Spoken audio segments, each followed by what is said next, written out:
Match நம்ம வந்து 200 அடிச்சுட்டு இருக்கோம். ஆனால் எக்ஸ்ட்ராவில் வந்து 27, 37, லாஸ்ட் டைம்லாம் 55, எக்ஸ்ட்ராஸ் வந்து 50 போட்டுட்ருக்காப்புல. மேட்ச் எடுக்கவே முடியாது, யங்ஸ்டராக இருக்கீங்க. எக்ஸ்ட்ராஸு கொடுக்கவே கூடாது. இன்றைக்கி எக்ஸ்ட்ராஸ் போடுறவங்களுக்கு ஒரு பனிஷ்மெண்ட் இருக்குது. ரூல் நம்பர் 7 படி இன்றைக்கி வந்து ஒரு எக்ஸ்ட்ராஸ் போட்டிங்கன்னா தோனியை பார்க்கணும், 2 ஃப்ரீ ஸ்குவாட் போடணும். சரிங்களா? ஒரு நோ பால் போட்டிங்கன்னா 5 ஃப்ரீ ஸ்குவாட் போடணும். சரிங்களா? ஒவ்வொரு எக்ஸ்ட்ராஸ்க்கும் 2 ஃப்ரீ ஸ்குவாட். லாஸ்ட்டாக வந்து மேட்ச் முடிஞ்சு நீங்கள் வந்து போட்டுட்டு தான் கிரவுண்ட் விட்டே வெளியே போகணும்.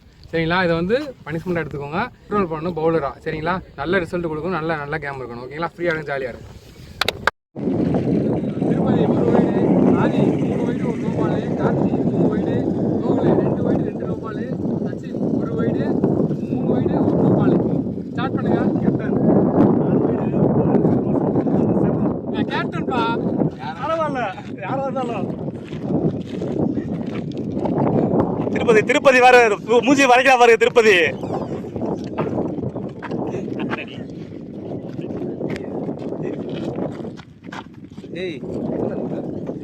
12 4 வைடு போட்டிருக்கேன். கேப்டன்னா தனியெல்லாம் கிடையாது.